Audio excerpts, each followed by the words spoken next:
बीडचं parcel बीडला परत पाठवूया. काँग्रेसकडून Ram सातपुतेंविरोधात post viral. Ram सातपुतेंना महायुतीकडून सोलापूरची उमेदवारी जाहीर झाल्यानं काँग्रेसकडून सातपुते यांच्या विरोधात पोस्ट.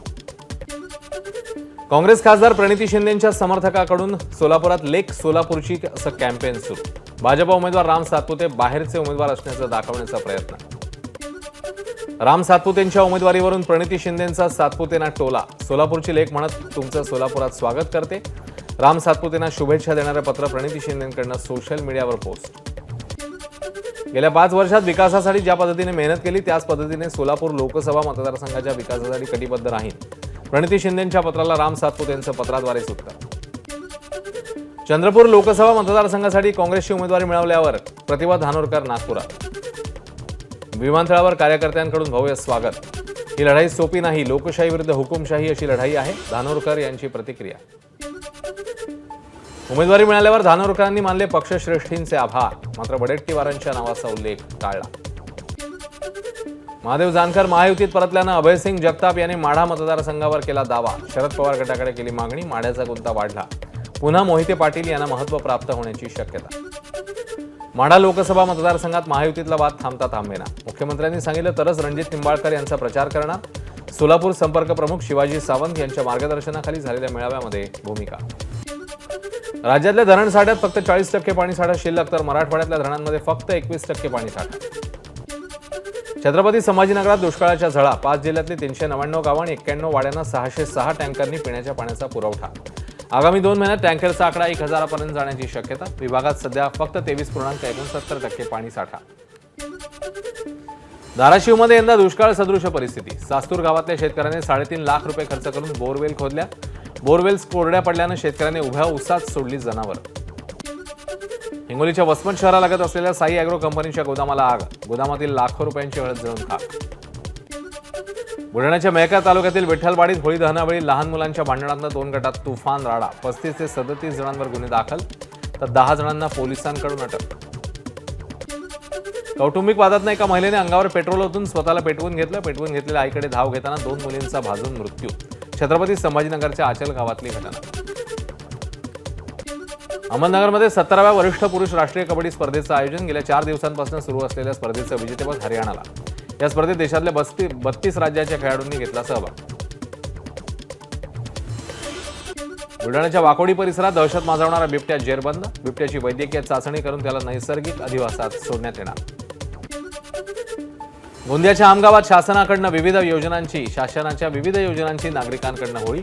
आमगाव नगर परिषदेचा वाद न्यायप्रविष्ट. त्यामुळे 10 वर्षांपासून योजनांचा लाभ मिळाला नसल्यानं नागरिक संतप्त.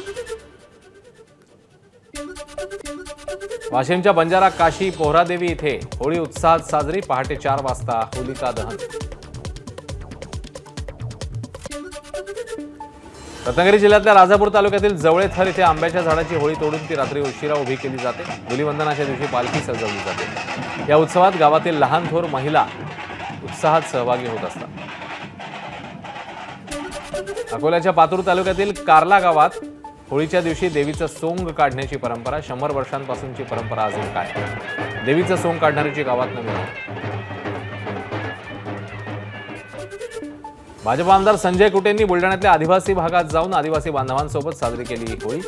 दरवर्षी आमदार कुटे सहपरिवार आदिवासी भागातील होळी आणि धुलीवंदनाच्या सणासाठी आदिवासी पाड्यावर जाऊन आदिवासी बांधवांना होळीच्या शुभेच्छा देत असतात.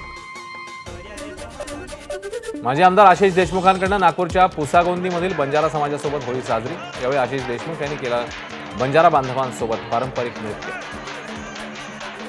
ठाकरे गटाचे आमदार आणि नेते भास्कर जाधव यांनी तुरंबव या गावी पालखी नाचवली. दरवर्षी भास्कर जाधव त्यांच्या मूळ गावी शिमगा हा उत्साहात साजरा करत असतात. होळी निमित्ताने बच्चू कडूंनी कुरळपूर्णा येथील घराच्या भिंतीवर जनतेचे प्रश्न लिहित वेधलं लक्ष. बच्चू कडूंचा निवडणूक आली मुद्द्यावर बोला उपक्रम.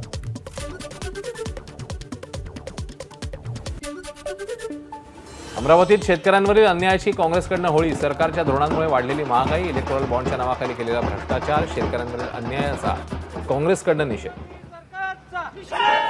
नंदुरबार जिल्ह्याच्या खासदार डॉक्टर हिना गावित आणि जिल्हा परिषद अध्यक्ष डॉक्टर सुप्रिया गावित यांनी महिलांसोबत घेतला धुळवड खेळण्याचा आनंद. पारंपरिक वेशभूषेत साजरी केली धुळवड.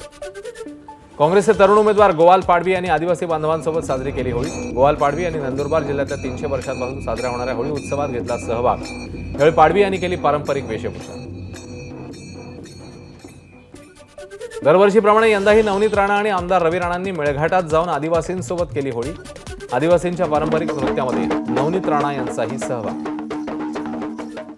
नंदुरबार जिल्ह्यातल्या सातपुड्यामध्ये काठीची राजवाडी होळी मोठ्या थाटात साजरी। पारंपरिक आदिवासी वेशभूषा संस्कृतीचा आनंद घ्यायला देशभरातले हजारो पर्यटक नंदुरबारमध्ये। पुढील 5 दिवस होळीची धूम पाहायला मिळणार। बीड जिल्ह्यातील केज तालुक्यातील विडा गावी अनोखी धुळवड। प्रथेप्रमाणे जावयाची गाढवावर बसवून गावभर काढली मिरवणूक। त्यामुळे धुळवड आली की गावातले जावई पळून जातात, मात्र गावकरी एखादा जावई शोधत त्याला गाढवावर बसवतात।